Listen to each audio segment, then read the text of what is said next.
Korang-korangnya, kamu jaga kakak ipar kamu yang sakit tu. Budin boleh jaga abang dia. Kenapa kena jaga kakak ipar dia? Mahira ni bukan orang gaji, Nek.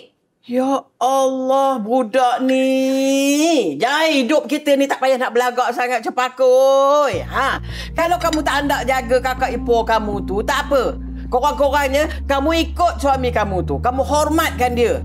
Jangan kamu asyik nak menghina dia, tengking dia, herdik dia. Yang nenek nak mengamuk sangat ni kenapa? Semua benda Mahira buat memang tak kena kan? Kamu ingat aku pekak Aku dengar. Kamu kalau bercakap dengan Budin tu memang kasar lagi. Kamu tengah-tengkin aja dia. Nasib baik Budin tu penyabar orangnya. Kalau kamu dapat lelaki lain, dah bengkak dah muka kamu tu kena penampar. Suami apa yang suka main apa? Sepak, terajang isteri kan? Tanpa sesuka hati.